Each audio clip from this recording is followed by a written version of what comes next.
Kuna filamu zinazokuonyesha maisha na kuna filamu zinazokulazimisha ujiulize, kama ningekuwepo kipindi hicho ningekuwa upande gani? Karibu Movie Secrets by Us, mahali ambapo filamu hazisimuliwi kwa juu bali zinachambuliwa hadi zikuumize ili zikuelimishe.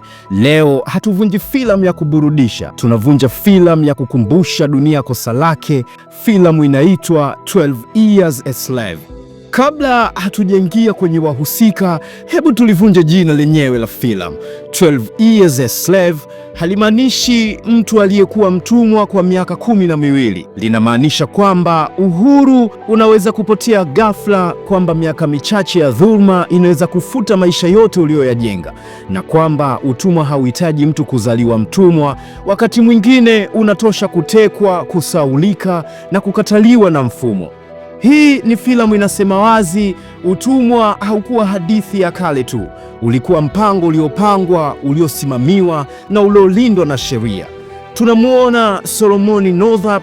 Solomon ni mwanaume mweusi, huru, ana familia, ana kipaji cha muziki, anaheshimika kwenye jamii yake, anaishi maisha ambayo wengi walitamani. Lakini kosa lake moja kubwa ni kuamini kuwa uhuru wake hauwezi kuchukuliwa. Solomoni anatekwa kwa hila, ananyang'anywa jina lake, ananyang'anywa historia yake na analazimishwa kuitwa mtumwa. Hapa filamu inatufundisha siri nzito sana. Mfumo mbaya hauhitaji ushahidi wa hatia, unahitaji tu kumnyang'anya mtu sauti yake. Solomoni anawakilisha watu wengi kwenye jamii ambao wanaamini haki itamlinda kila mtu sawa, lakini filamu inatuambia haki inapokuwa ya wachache, wengine wote huwa wanaathirika. Tunapomwona Solomoni akibeba mijeledi, akinyamazishwa, akilazimishwa kuishi kinyume na utu wake, tunagundua kwamba mateso yake hayakuwa kwa sababu ya kosa alofanya, bali kwa sababu ya rangi yake na mfumo aliokuwa nao ndani yake. Tunamwona Edwin Epps. Huyu si mtu mbaya kwa bahati mbaya, ni mfano halisi wa mtu aliyepata mamlaka bila maadili. Epps anajua anachokifanya ni kibaya, lakini anaendelea kwa sababu mfumo unamlinda. Anatumia dini kuhalalisha ukatili wake, anajificha nyuma ya maandiko, lakini ndani yake anajua ukweli. Epps anawakilisha jamii ambazo hutumia imani, sheria au mila kufunika dhuluma zao. Na ukali wake kwa watumwa, hasa kwa Patsy, unaonyesha chuki ya ndani dhidi ya dhambi yake mwenyewe. Patsy ni mhusika mzito sana, ni mwanamke mwenye uwezo, mwenye bidii, lakini hana haki hata juu ya mwili wake. Anateswa na mwanaume mwenye mamlaka na kuchukiwa na mwanamke wa huyo mwanaume. Hapa hana pa kukimbilia. Anapomwomba Solomoni amuue, hiyo si kauli ya kukata tamaa tu, ni sauti ya jamii ambayo imechoka kuteswa. Patsy anawakilisha watu ambao wamefikia hatua ya kusema, huu sio uhai, huu ni mateso ya polepole. Halafu tunamuona William Ford. Ford si mkatili kama Epps, ni mpole, ana huruma kidogo, anaonekana mzuri, lakini bado ni sehemu ya mfumo ule ule. Ford anawakilisha watu wanaosema, mimi si mbaya kama wengine, lakini bado wanafaidika na dhulma. Filamu inatuambia wazi kuwa mpole ndani ya mfumo mbaya haukufanyi kuwa mwema.